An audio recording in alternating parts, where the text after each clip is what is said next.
right now on 5 on your side at 10. Finally, a day not close to 100. I'll go over how long the slightly cooler stretch will last. Missouri leaders are calling for action to stop an execution. Why one man's fate now lies in the hands of the Missouri governor. But first, our top story tonight, facing a potential shutdown. Up in the air. Don't know what's going on. Just coming in day by day, just trying to figure out, am I going to work today? We talk with a Yellow freight worker about the ongoing crisis impacting truck drivers. Thanks for joining us tonight at 10. I'm Holden Kurwicki. We have continuing coverage of the looming bankruptcy that could cost tens of thousands of workers their jobs at Yellow Freight. Workers at the nation's third largest trucking company have been told to start gathering their belongings. 5 on your side's Mark Maxwell has new details from Edwardsville. It's been a rough few weeks for workers at Yellow Freight and its subsidiary companies, first fearing they'd lose their health care benefits, narrowly avoiding that collapse, now seeing so many rumors of a pending bankruptcy. Some of the workers at this location showed up while we were here just to see if they could make their way inside the doors to either retrieve their belongings or hopefully show up for a shift when their work starts Monday morning. What has the last couple weeks been like? Just up in the air. Don't know what's going on. Just coming in day by day, just trying to figure out, am I going to work today? Are they going to be closed today? What's going on? Billy Hawkinson fears this could be the end of the line for his 6-year run driving trucks for Yellow. Management made us turn in our badges and all our truck keys yesterday. The International Brotherhood of Teamsters sent a letter to union members Friday saying the likelihood that Yellow will survive is increasingly bleak. As workers brace to lose their jobs, some are already shut out of the docks and at this point remain unable to file claims for unemployment. Well, right now, they told us we are not laid off. No Teamsters laid off, but all the non-union employees have been laid off. So there's 3 employees left here and that's it. And so the only thing we can do is just show up Monday and find the gates closed. Dock workers and truck drivers expressed frustration with management after talks of a raise broke down in union negotiations. They just gave all their CEOs and everything stock options. Here's what CEO Darren Hawkins told investors in an earnings call last August. We are well positioned for the rest of 2022 and beyond. Executives filled investors with optimism of brighter days ahead. What is most exciting to me is in Q2, we delivered some of the best financial results at the company in several years, and we believe there is more opportunity to improve. 6 days later, the chief accounting officer cashed out of more than 36,000 shares, reaping a payday worth more than $250,000.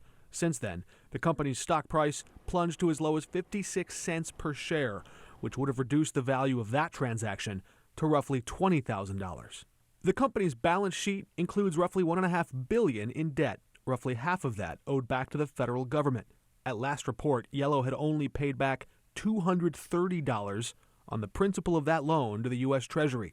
In return, the American government took a 30% stake in the company. I don't know if they can do anything because they've been bailed out by the Teamsters back in 2010, and they squandered that.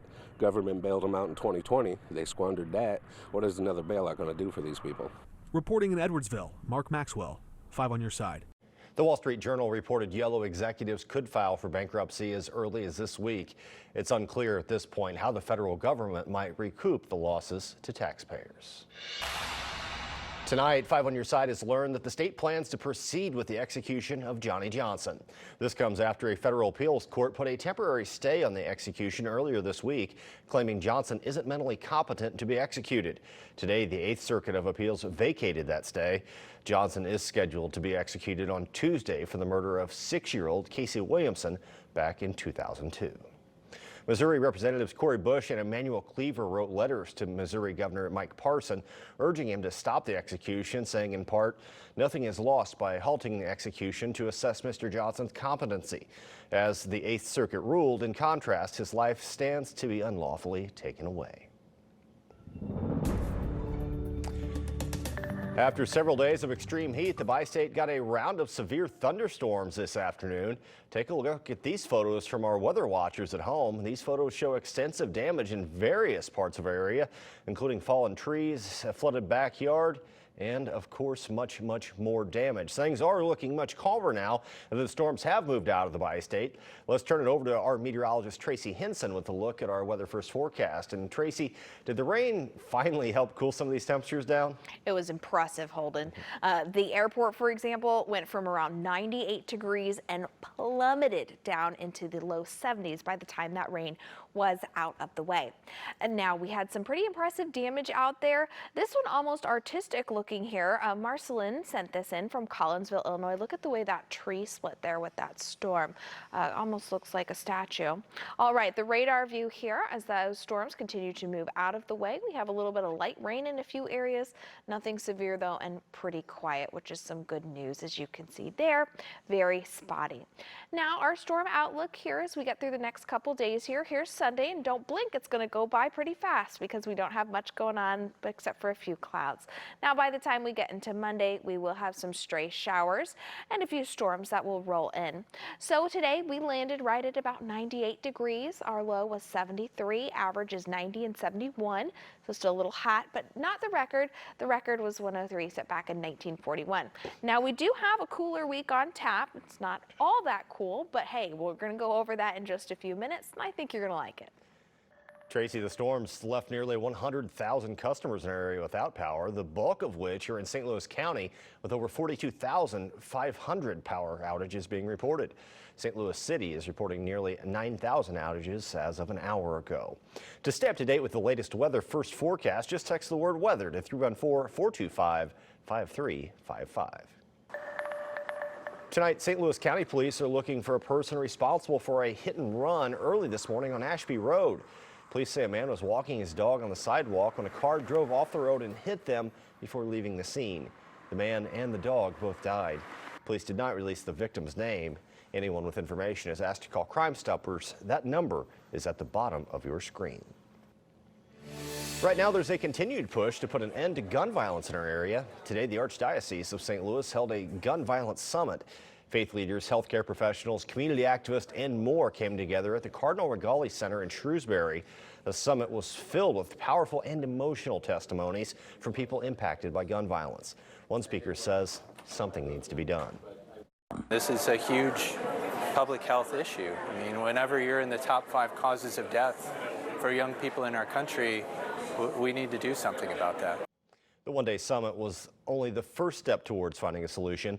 Archbishop Rozansky wants to set up a task force for the Archdiocese to focus on what the church can do in preventing gun violence, helping victims, and healing the community. Tonight, we want to warn you about a major construction project. Starting at midnight, MoDOT crews will close the ramp from eastbound I-64 to Ballast Road for 2 months. Crews will be rehabilitating the ramp bridge as part of routine maintenance around the interchange. Drivers should use exit 27 near Spady as a detour. It's a city that's just 4 hours away from home. And there's concerts, there's comedians, there's shows, live music at the T-Mobile Center. We take a look at how Kansas City is building up its success in tourism in tonight's Searching for Solutions series. Plus, it's a celebration of all things Legos. A look inside the massive Lego convention at Queenie Park this weekend. All right, this story is for all the creative builders out there. A Lego convention is being held at the Greensfelder Recreation Complex. All weekend, you can view larger-than-life creations by professional Lego artists, and you can build your own Lego worlds in the construction zone part of the convention. Here's a taste of what you can expect to see this weekend. From life-size Pokemon here at Bricker Builds all the way up to amazing mocks of Ghostbusters, exclusive cool minifigures, and giant sets. The convention reopens tomorrow at 10 a.m. Tickets are $15, and all proceeds go to the Creations for Charity. That's a nonprofit that gives Legos to kids in need. And there's nothing like celebrating the end of July with a little bit of barbecue and some booze. Multiple people came out to Maplewood for the Pigs and Whiskey Festival outside of the Schlafly Bottle Works. The festival featured barbecue from local vendors and lots of whiskey tastings. It's also included music from singer-songwriter Grace Potter. The festival returns tomorrow from noon until 7. And tonight, we're looking at partly cloudy conditions. Those showers are moving out, 74 degrees for us.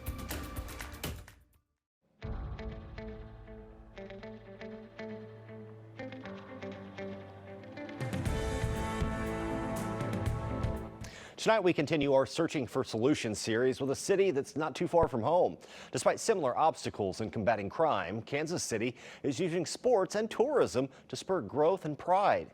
And as Brent Solomon explains, KC leaders are even utilizing everyday people to help pitch their city. If you've ever been to downtown Kansas City, you're familiar with the big landmarks, the T-Mobile Arena and the Power and Light Entertainment District. What immediately caught our eyes were the rise of mixed-use developments, apartment buildings and businesses, a few high-rise buildings, and construction signifying more growth on the horizon. There's a lot of developments, there's a lot of building. 27-year-old Jalil Smith enjoys living downtown. Because I work 3 blocks from it. So it's convenient. Very convenient. I mean, there's concerts, there's comedians, there's shows, live music at the T-Mobile Center. Do you ever feel unsafe living here? No. Not at all. He says crime isn't as prevalent downtown as it is in other parts of the city. We have the yellow jackets, the guys that are out. You might see them day and night cleaning sidewalks. They're also security for us. And they're 7 days a week, 24 hours a day. The city's downtown council put safety ambassadors to work with the goal of keeping this area clean, safe, and attractive. The downtown KC you see now is a result of a $10 billion transformation over the last 15 years or so, paid by investors, businesses, and city government. Before that, Blighted a little bit. My mom worked at the Western Auto Building, which is now apartments, and my dad worked up at the airport. We would come down to pick up my mom from work, and he would always say, stay in the car, don't get out of the car. And there was nothing after 5 o'clock. There was nothing happening down here. not anymore. Leaders here tell me sometimes solutions come from having a strategy, like making downtown a magnet, not just for sporting events. We're here on a Thursday evening. Transportation helps. City buses are free. And so are these streetcars, taking you from one part of the city to another. Right now, even more routes are being added. Let's show you some Midwest hospitality. And then there's this, the Visitor Influencer Program. Visit KC offers routine training for those who work in the hospitality industry, teaching them how to sell the city when they interact with tourists every day. All of you are going to get this cool shirt that says, I speak fluent Kansas City. Knowing this information kind of gives that little bit extra oomph to everybody's experience coming to Kansas City. I think it helps us redefine what people may think about Kansas City. I caught up with Mayor Quentin Lucas at the site of the brand new KC Current Soccer Stadium, now under construction. He touts it as the only women-specific soccer stadium in the world. But what had to change to get that mindset of revitalization and growth? I think everybody needed to realize that it was, first of all, possible to walk and chew gum. It's really getting people to believe that while this is a great place to be from, we don't want that to be the description when we're going around the country and around the world. Instead, you want to be a place that people are saying, dang, I need to go back again and again and again. It's a collective effort to keep people wanting to live in the city. People say it's a gym. Like, it's a gym. It's one of the best kept gyms, and people are moving here, and there's a lot of buzz. Brent Solomon, 5 on your side. Kansas City is the third destination we've traveled to searching for solutions. Our team also made trips to Detroit and Indianapolis to see how those cities are tackling problems similar to the ones that we have right here in St. Louis. Just text the word solutions to 314-425-5355. And it's time again for our weather first forecast. After a stormy afternoon, we're going to take a look at this video from our photojournalist Randy Schwenker near Manchester Road. You can see several trees and power lines down from the high winds and intense rain that traveled all throughout our area. Meteorologist Tracy Henson joins us now with our weather first forecast. And Tracy, I don't know if you had any damage at home. We actually had some pool floaties in our backyard. We don't even have a pool. No surprise there. That wind got really strong, so I'm sure it picked those up and swept those right into your yard. We had a couple trees down, but that's what happens when you live on a farm with some acreage, you know, plenty of trees to fall down, and they tend to do that. All right, here's the view from Edwardsville. Chris Pritchett sent this in, and what I really like about this video, he's one of our weather watchers, is that you can see the sheeting of this rainfall here as it came in with some very strong winds. It was pushing it along. That's when you're saying, you know, it almost looks like it's raining horizontal. He really captured that here with this shot. And just look at those trees whipping around in the background. You can see just how easy it would be for one of those to snap. You can ignore this shot from the radar. That is just backscatter there. But on our outlook, we'll have a couple of light showers there, and then we're going to dry out, and we'll see a mostly dry day tomorrow with a little bit of cloud cover. Now let's start talking about Monday. Monday, we're going to have a few showers and storms develop in. So here's about 10:20 here for us. You can see that starts to come into our area. The Missouri Botanical Garden, not a view I get to see very often because I'm almost never up at 10:20, but filling in tonight for Gary as he's working in the morning show. And you can see they have Chihuly in the garden all lit up. It's amazing that glass seems to do just fine in our storms, isn't it? All right, 73 in Chesterfield. This is about the temperature we've had all afternoon. Like I said earlier, we got to 98 degrees at the airport. Those storms came through. It plummeted us into the 70s in a matter of minutes. It was a very impressive one out there.